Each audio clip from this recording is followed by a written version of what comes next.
யாழ் மாவட்ட செயலகத்துக்கு முன்பாக காணாமலாக்கப்பட்ட உறவுகளின் போராட்டத்தில் போலீசார் குழப்பம். பலத்த பாதுகாப்பில் பஸ் லலித் 72 மணி நேரம் காவலில் வைக்கப்பட்டு விசாரிக்க நடவடிக்கை.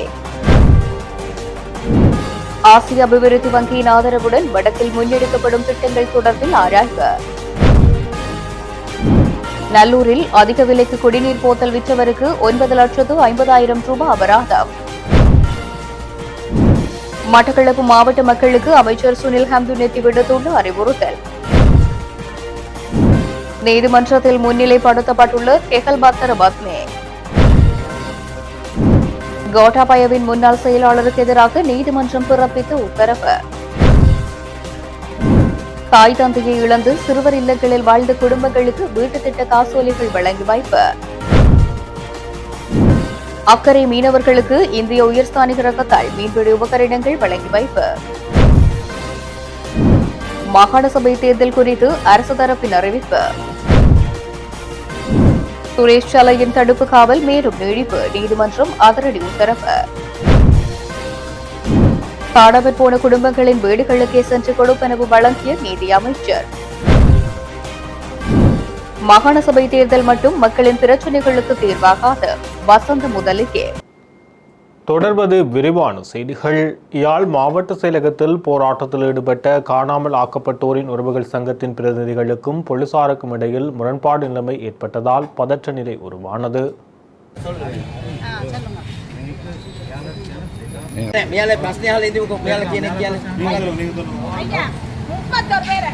கண்டுபிடிச்சான்னு சொல்லியிருக்கேன். அந்த 31 பேரும் ஆரண்டு தெரியாது. மற்றது எங்களுக்கு 2 கிழமைக்கு முன்னுக்கு நாங்க ஒரு ஒர்க் ஷாப்புக்கு போன இடத்துல இவன் OMB அலுவலகத்தால அந்த பிரதிநிதி சொன்னவர் 27 பேரை கண்டுபிடிச்சிருக்கேன். அந்த 27 பேர் ஆரண்டு கேட்டா தெரியாது, நாங்க அறிவிக்க மாட்டோம். பிறகு என்ன OMB உண்மைத்தன்மை இல்லாத OMB? ஆறு நீங்க ராணுவத்தை காணாம போனோர் தேர்றன் இந்த காணாமல் ஆக்கப்பட்டவர்களை இங்க கூப்பிட்டு நிவாரணம் தாரம், வாழ்வாதாரம் தாரம், இன்றைக்கு கண் பரிசோதனை தேவை. உலகாலமும் சர்வதேச வலிந்து காணாமல் ஆக்கப்பட்டோர் தினத்துல கொழும்புல செதுச்சினோம். இன்றைக்கு வட மாகாணத்துல வந்து செய்கிறேன்னு சொன்னா எங்களுக்கு உண்மை கண்டறியப்பட வேண்டும். OMB சொல்லி எங்க மக்களை ஏமாற்றிக் கொண்டு எல்லாருக்கும் நிவாரணம் தாரம், வாழ்வாதாரம் தாரம், பிள்ளைங்க பொறுமதி தெரியாம நீங்க கதைச்சு கொண்டு இருக்கிறீங்க. பிள்ளைங்க பொறுமதி தெரிஞ்சிருந்தா சொல்லுவீங்க. நீங்க உங்களுக்கு பிரச்சனை இல்லை, உங்களுக்கு பிரச்சனை இல்லை. நீங்க உங்களுக்கு தெரியும்.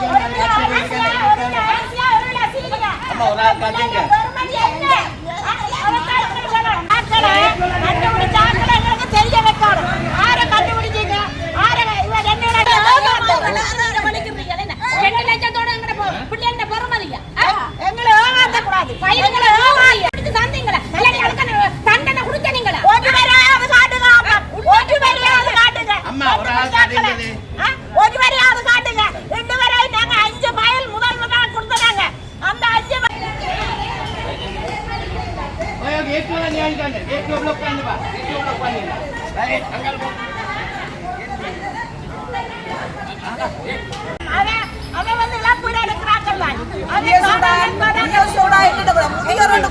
நீங்க வேலை செய்றீங்க. முதியோர் சொல்லித்தான் கூப்பிட்டு வேலை நடக்குது. காணாமலாக்கப்பட்ட சொல்ல எங்க இருக்கு? எந்த வலிந்து காணாமலாக்கப்பட்டிருக்கு? எந்த நீதி பொறுமையை உருவாக்கி இருக்காங்க? அவங்க வரும் இழப்பீட்டு அலுவலகத்தை தான் வச்சிருக்காங்க. அந்த இழப்பீட்டு அலுவலகம் மூலமாக எங்களுக்கு நீதி பெற்று தர முடியுமா? ஒரு பிள்ளைகிட்ட பொறுமதி தெரியுமா? இன்றைக்கு இந்த வலி வேதனையோட இவ்வளவு கோலமாக இந்த வீதியில தெரிகிற மக்களுக்கு என்ன தீர்வு இருக்கு? அதை விட்டுட்டு இழப்பீடு கொடுக்குறான். வயது முதிர்ந்தவர், காலம் கடந்தவர், 90 ஆண்டு முதியார் கண்ணாடி கொடுப்பார்.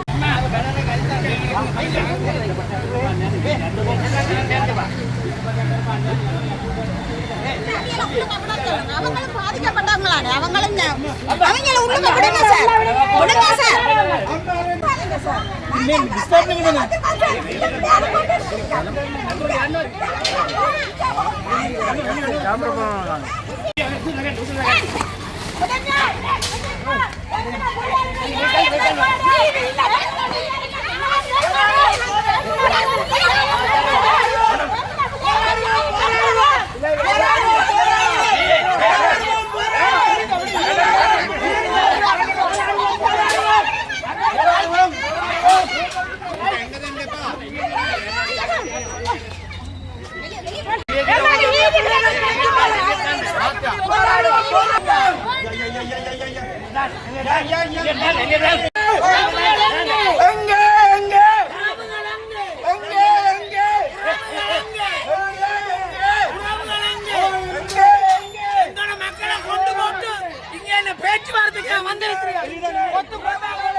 எல்லாரும் கொண்டு வாங்குவோம், எல்லாரும் கொண்டு வந்து நிறுத்துவோம். நாங்க வாங்குறோம்.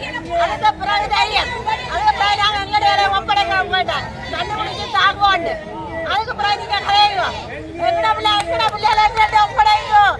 எங்கட பிள்ளைகளை எங்களுக்கு ஒப்படைக்கிற வேலை பார்க்கணும்.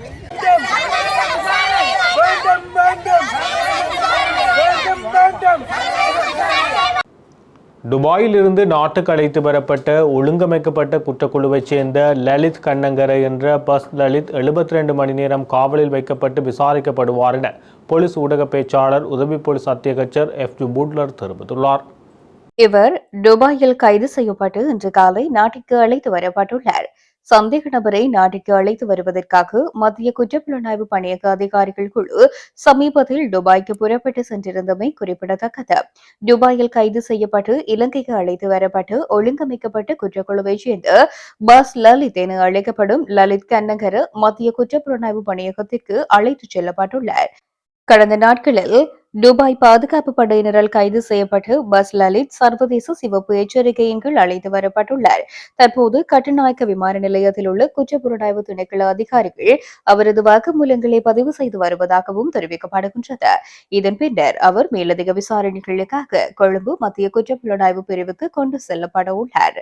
களுத்துறை தெற்கு பிரதேசத்தை சேர்ந்த 36 வயதான இந்த சந்தேக நபருக்கு எதிராக மனித கொலை, குற்றச் செயல்கள் மற்றும் கப்பம் கோருதல் போன்ற பல குற்றச்சாட்டுகள் சுமத்தப்பட்டுள்ளன.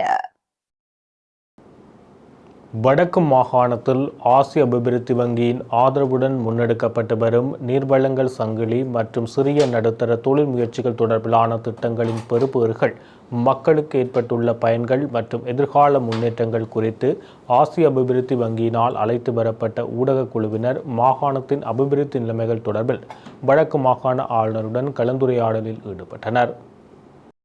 ஆசிய அபிவிருத்தி வங்கியின் ஆதரவுடன் வடக்கு மாகாணத்தில் முன்னெடுக்கப்பட்டு வரும் திட்டங்களை பார்வையிடுவதற்காக கடந்த ஞாயிற்றுக்கிழமை முதல் எதிர்வரும் 26ஆம் தேதி வரை மேற்கொள்ளப்படும் ஊடக பயணத்தின் ஒரு பகுதியாக ஆசிய அபிவிருத்தி வங்கியின் இலங்கை வதிவிட பணிக்குழுவை சேர்ந்த அதிகாரிகளும் உள்நாட்டு அச்சு ஊடகங்களை சேர்ந்த ஊடகவியலாளர்களும் நேற்றைய தினம் திங்கட்கிழமை வடக்கு மாகாண ஆளுநரை ஆளுநர் செயலகத்தில் சந்தித்தனர்.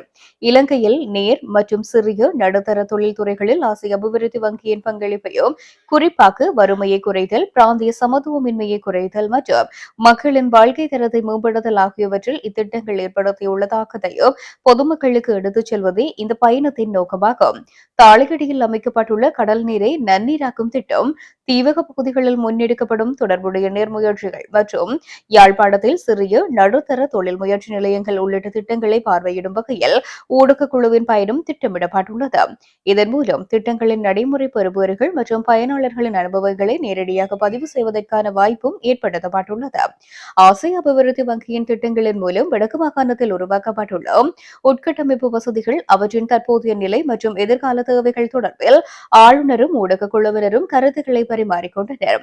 மாகாணத்தின் நீர்வளம், குடிநீர் பாதுகாப்பு, விவசாயம், தொழில் முயற்சிகள் மற்றும் பிராந்திய பொருளாதார வளர்ச்சி ஆகிய துறைகளில் தொடர்ந்து முதலீடுகள் தேவைப்படுவதும் கலந்துரையாடலில் கவனம் செலுத்தப்பட்டது.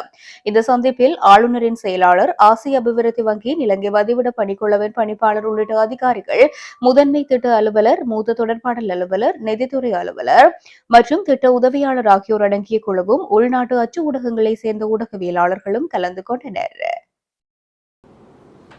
யாழ்ப்பாணம் நல்லூர் பகுதியில் உள்ள பிரபல சைவ உணவகத்தில் தண்ணீர் போத்தலை அதிக விலைக்கு விற்ற குற்றத்துக்காக 9,50,000 ரூபாய் தண்டப்பணம் விதிக்கப்பட்டுள்ளது. குறித்த உணவகத்தில் அதிகூடிய விலைக்கு குடிநீர் போத்தல் விற்பனை செய்யப்படுவதாக யாழ் மாவட்ட பாவனையாளர் அதிகார சபையினருக்கு கிடைக்கப்பெற்ற தகவலுக்கு அமைய மேற்கொள்ளப்பட்ட சோதனையில் விலை அதிகமாக விற்பனை செய்யப்பட்டமை உறுதிப்படுத்தப்பட்டது. அதனை அடுத்து குறித்த உணவகத்துக்கு எதிராக யாழ்ப்பாணம் மேலதிக நீதிவான் நீதிமன்றத்தில் தொடரப்பட்ட வழக்கில் இன்றைய தினம் செவ்வாய்க்கிழமை நடைபெற்ற வழக்கு விசாரணையின் போது உணவக உரிமையாளருக்கு 9,50,000 ரூபாய் தண்டம் விதித்தும் அன்று தண்டப்பணத்தினை செலுத்த தவறின் 6 மாத கால சிறை தண்டனை அனுபவிக்க வேண்டும் என கட்டளையிட்டது. இதேவேளை குறித்த உணவகத்தில் முன்னரும் அதிகூடிய விலைக்கு குடிநீர் விற்ற குற்றத்துக்காக மன்ற நாள் தண்டம் வரவிடப்பட்ட நிலையில் மீண்டும் அதே குற்றத்தை புரிந்துள்ளமை குறிப்பிடத்தக்கது. மட்டக்களப்பு மாவட்டத்தில் நீரை மிகவும் சிக்கனமாக பயன்படுத்த வேண்டும் என்பதுடன் மக்களின் குடிநீர் தேவையை பூர்த்தி செய்வதற்கு அனைத்து தரப்பினரது ஒத்துழைப்பும் அவசியம் என அமைச்சரும் மாவட்ட அபிவிருத்தி குழு தலைவருமான சுனில் ஹந்துன்னத்தி தெரிவித்துள்ளார். மட்டக்களப்பு மாவட்ட திட்டமிடல் ஒருங்கிணைப்பு குழு கூட்டம் சுனில் ஹந்துன்னத்தி தலைமையில் மட்டக்களப்பு மாவட்ட அரசாங்க அதிபர் JS அருள்ராஜின் ஏற்பாட்டில் பழைய மாவட்ட செயலக மாநாட்டு மண்டபத்தில் இன்றைய தினம் நடைபெற்றிருந்தது. ஜனாதிபதி அனுரகுமார திசாநாயக்க கடந்த மே மாதம் மட்டக்களப்பு மாவட்டத்துக்கு விஜயம் மேற்கொண்ட போது நடைபெற்றிருந்த ஒருங்கிணைப்பு குழு கூட்டத்தில் எடுக்கப்பட்ட தீர்மானங்களின் முன்னேற்றம் தொடர்பாக நிகழ்நிலை ஊடாக கலந்து கொண்டு அமைச்சரினால் விசேட மீளாய்வு மேற்கொள்ளப்பட்டது. மேலும் பிரஜாசக்தி வேலை திட்டங்கள் மாவட்டத்தில் இதுவரை முன்னெடுக்கப்பட்டு வரும் அபிவிருத்தி திட்டங்கள், புதிய வீடமைப்பு திட்டங்கள், சிறு குளங்களை புனரமைத்தல், மக்களின் வாழ்வாதார மற்றும் பொருளாதாரத்தை மேம்படுத்துவதற்கான திட்டங்கள், விவசாய நடவடிக்கைகள், உணவு பாதுகாப்பு உள்ளிட்ட பல்வேறு விடயங்கள் தொடர்பாகவும் மீளாய்வு மேற்கொள்ளப்பட்டது. இதன்போது கருத்து தெரிவித்த அமைச்சர், மாவட்டத்தில் நீரை மிகவும் சிக்கனமாக பயன்படுத்த வேண்டும் என்பதுடன் மக்களின் குடிநீர் தேவையை பூர்த்தி செய்வதற்கு அனைத்து தரப்பினரதும் ஒத்துழைப்பு அவசியம் என்றும் தெரிவித்திருக்கின்றார். மேலும் மேய்ச்சல் தரைக்காக ஒதுக்கப்பட்டுள்ள மயிலத்தமடு மாதவனை மேய்ச்சல் தரையை விடுவித்தல், முந்தானை ஆற்றை அபிவிருத்தி செய்தல், கிரான், பொண்டுகள், சேனிப்பால நிர்மாண பணிகளின் முன்னேற்றம், மண்டூர், குருமன்வெளி மற்றும் பட்டிருப்பு பால நிர்மாண பணிகளின் முன்னேற்றம், அம்பலாத்துறை, குருக்கல் மடம், திக்கிலிவட்டை, சந்திவெளி மற்றும் நரிப்புல் தோட்டம், பங்குடாவெளி ஆகிய பகுதிகளில் புதிதாக அமைக்கப்பட வேண்டிய பாலங்களின் நிர்மாண பணிகள் தொடர்பாகவும் கலந்துரையாடப்பட்டது. அத்துடன் மனித காட்டு யானை மோதல்கள், நெல் கொள்வனவு, களப்பு பாவியை தூர்வார் உள்ளிட்ட பல்வேறு விடயங்கள் தொடர்பாகவும் இதன் பொழுது மீளாய்வு செய்யப்பட்டது. மேலும் எல்னினோ தாக்கத்தினால் மாவட்டத்தில் ஏற்படக்கூடிய பாதிப்புகளை குறைப்பதற்கு மேற்கொள்ள வேண்டிய செயல் திட்டங்கள் தொடர்பாக உயர் அதிகாரிகளுக்கு இதன்போது ஆலோசனைகள் வழங்கப்பட்டதுடன் மக்களை பாதுகாப்பதற்காக முன்னெடுக்க வேண்டிய நடவடிக்கைகள் தொடர்பாகவும் விரிவாக கலந்துரையாடப்பட்டது. தடுப்பு காவலில் வைக்கப்பட்டுள்ள ஒழுங்கமைக்கப்பட்ட குற்றக்குழு உறுப்பினரான கெகல்பத்ர பத்மே நீதிமன்றத்தில் முன்னிலைப்படுத்தப்பட்டார். சந்தேக நபர் இன்று குற்றப்புலனாய்வு திணைக்களத்தின் அதிகாரிகளால் கொழும்பு பிரதான நீதவான் நீதிமன்றத்தில் முன்னிலைப்படுத்தப்பட்டுள்ளார். கெகல்பத்ர பத்மே மற்றும் மேலும் 3 பேர் 2025ஆம் ஆண்டு ஜூலை மாதம் மலேசியாவில் இருந்து நாட்டிற்கு அழைத்து வரப்பட்டனர். இதுவரை சந்தேக நபர்கள் குற்றப்புலனாய்வு திணைக்களத்தின் தடுப்பு காவல் உத்தரவுகளின் கீழ் தடுத்து வைக்கப்பட்டு விசாரிக்கப்பட்டு வந்த நிலையில் இன்று முதன்முறையாக கெகல்பத்ர பத்மே நீதிமன்றத்தில் முன்னிலைப்படுத்தப்பட்டார். தாய் மற்றும் தந்தையை இழந்த சிறுவர்களுக்காக அமைக்கப்பட்ட செஞ்சோலை சிறுவர் இல்லத்தைச் சேர்ந்த 18 குடும்பங்களுக்கு கிளிநொச்சி கண்டாவளை பிரதேச செயலக பிரிவுக்குட்பட்ட கல்மடு நகர் கிராமத்தில் உள்ள வீட்டு திட்டத்துக்கான காசோலைகளும் உத்தியோகபூர்வமாக வழங்கி வைக்கப்பட்டுள்ளன. கிளிநொச்சி பரந்தன் பொதுநோக்கு மண்டபத்தில் இடம்பெற்ற இந்நிகழ்வில் நீதி அமைச்சர் ஹர்ஷன நாணயக்கார பிரதம அதிதியாக கலந்து கொண்டு காசோலைகளை பயனாளிகளுக்கு வழங்கி வைத்தார். இந்த நிகழ்வில் பாராளுமன்ற உறுப்பினர் கருணைநாதன் இளங்குமரன், அரசாங்க அதிபர் எஸ் முரளிதரன், கிளீன் ஸ்ரீலங்கா மாவட்ட இணைப்பாளர் மருங்கன், பிரதேச செயலக அதிகாரிகள், திணைக்கள தலைவர்கள் மற்றும் பயனாளிகள் என்று பலர் கலந்து கொண்டனர். அந்த காணாமலாக்கப்பட்ட பதிவுகள் மேற்கொண்ட நபர்களுடைய கணிசமான அளவு நாங்கள் தற்போது அந்த விசாரணைகள் முடித்திருக்கின்றோம். தற்போது அந்த விசாரணைகள் நடந்து கொண்டிருக்கின்றன. ஆகவே அந்த விசாரணைகள் முடிந்த நபர்களுக்கு நாங்கள் ஒரு புனர்வாழ்வு அளிக்கும் வகையிலே ஒரு கொடுப்பனவு வழங்கிக் கொண்டு போகின்றோம். ஆகவே உங்களுக்கு தெரியும் 30ஆம் திகதி காணாமலாக்கப்பட்ட திகதி வருகின்றது. அந்த வகையிலே நான் அமைச்சர் இங்கு வருகை தந்திருக்கின்றார். අපියම් ගෙවීමක් කරා කියලා මුදලක් දුන්නා කියලා ඔබලාගේ ඒ ආදරණීය සමහරලාවට ඔව් නැතිවීමේ දුක අපිට මුදල් වලින් ගණන් තියන්න බෑ. ඒ වගේම තමයි මෙතන සෙන්චෝලේ ඒ කාලේ හිටපු දරුවෝ මෙතන ප්‍රහල් ලක් වෙලා ඇතිවෙච්ච කම්පැනි ඊට පස්සේ අවුරුදු ගණනාවක් තනින් තන ගත කරපු ජීවිතය ඒ වෙච්ච හානිය මම හිතන්නේ අපිට යම් දේවල් දීලා විතරක්ම ඒක මකන්න කියලා අපි කියනවා නෙමෙයි. ඒක මකන්න බෑ. ඒක ජීවිතේ කැල්ලක් වශයෙන් තියෙනවා. அதே போன்று அந்த நாங்கள் அரசாங்கத்தினால் வழங்கும் அந்த புனர்வாழ்வு கொடுக்கணும் என்பது உண்மையிலேயே நாங்கள் நம்புகின்றோம். ஒரு தேவையான அளவோ அல்லது அதுக்கான மதிப்போ அல்ல, அது ஒரு ஒரு சமிக்கையாக வழங்கப்படும் ஒரு கொடுக்கணமாக இருக்கு. அதே போன்று அந்த 2006ஆம் ஆண்டு அளவில் இருந்து இந்த செஞ்சோலை பிள்ளைகள் ஒவ்வொரு கஷ்டங்களுக்கு மத்தியிலே வாடகை வீடுகளில் நாங்கள் அவதானித்தோம். அந்த கவிதைகளிலே சொன்ன அந்த வார்த்தைகள், குறிப்பிட்ட வார்த்தைகள் எவ்வளவு இன்னல்களுக்கு கஷ்டங்களுக்கு ஒவ்வொருத்திருப்பீர்கள் என்பது. ஆகவே இந்த அரசாங்கம் செய்த உதவிகள் ஊடாக மட்டும் நாங்கள் நம்பவில்லை அந்த இன்னல்கள் கஷ்டங்களுக்கும் தீர்வுகள் ஒன்றாக கிடைக்கும் என்று. அது ஒரு வரலாறு. அந்த வரலாற்று அந்த தடங்கள், வரலாற்று அந்த காயங்கள் உண்மையிலே சில நேரம் இவ்வாறான நடவடிக்கை ஊடாகவும் குணப்படுத்த முடியாமல் போகும். ඒ අනුව අපේ රජයේ ප්‍රතිපත්තිය වන්නේම උදව් අවශ්‍ය කාටද? ඒක ජාති ભેද, ආගම් ભેද, භූගෝලීය ભેද ගැන හිතන්නේ නැතුව ඒක ලබා දෙන්නට ඕන. எமது அரசாங்கத்தின் முக்கிய கொள்கைதான், அடிப்படை கொள்கைதான், யாரு எங்கே எந்த இனம் எந்த மதம் என்று பார்க்காமல் யாருக்கு உதவி தேவைப்படுவது அந்த உதவியை செய்து கொடுப்பதுதான் எமது அடிப்படை கொள்கையாக இருக்கு. ඒ වගේම අද දිනේදී සෙන්චෝලේ ඛේදවාචකයට මුහුණ දුන්න අය ඉන්නවා 18ක්. ඉතිරි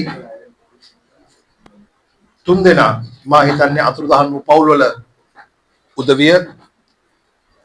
මේ වැඩසටහන යටතේ අපි ඒ පවුල් 21ට නිවාස ඉදිකිරීම සඳහා අක්කර භාගයක ඉඩමක් සහ රුපියල් ලක්ෂ 50ක මුදලක් ලබා දීමේ පළමුවෙනි අධීර ලෙස අද ලක්ෂ 20ක් ලබා දෙනවා. හැබැයි අනිවාර්යයෙන්ම ඒ සමස්ත ලක්ෂ 50ම ඔයගොල්ලන් නිවාසය හදා ගන්න හම්බ වෙනවා.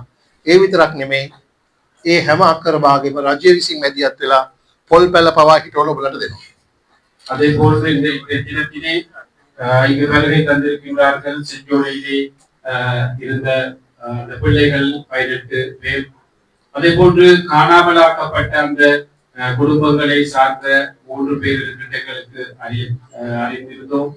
இன்றைய தினத்திலே உண்மையிலேயே அந்த செஞ்சோலை பிள்ளைகளுக்கு 1/2 ஏக்கர் காணிகள் வழங்கப்பட்டு அந்த காணியிலே 50,000 ரூபாய் மதிப்பு வாய்ந்த 50 லட்சம் மன்னிக்கணும் 50 லட்சம் மதிப்பு வாய்ந்த அந்த வீட்டு திட்டம் வழங்கி, அதே போன்று அரசாங்கத்திலே ஒரு திட்டம் இருக்கு, தென்னை பயிர்ச்செய்கை ஊக்குவித்து நாட்டு மக்களுடைய வாழ்வாதாரத்தை மேம்படுத்த வேண்டும் என்று அந்த உதவி திட்டத்தை இன்றைய தினத்திலே நாங்கள் அந்த தென்னம்பிள்ளைகள் வழங்கும் திட்டத்தையும் நாங்கள் வழங்குகின்றோம். ඔව්, ඒ අනුව මා දීර්ඝ වශයෙන් කතා කරන්නේ නැහැ. මා කියන්නේ ඉදිරියේදී මේ රජය ඔබලාට මොන කරදරේ මොන ගැටලුව දෙන්නේ ඒ හැම දේ වෙනුවෙන්ම පෙනී හිටිනවා. අපි ඔබලත් එක්ක මේ රජය හැර උතුරේ ජනතාවට මීට හොඳ මිත්‍රයෙක්, මීට වඩා හොඳ යාළුවෙක් හම්බ වෙලා නැහැ ඉතිහාසයේම. ඒක ඉදිරියේදී තව තවත් ඔයගොල්ලන්ට දැනෙන ආකාරයට මේ ආණ්ඩුවේ කටයුතු කරන්න අපි බලාපොරොත්තු වෙනවා.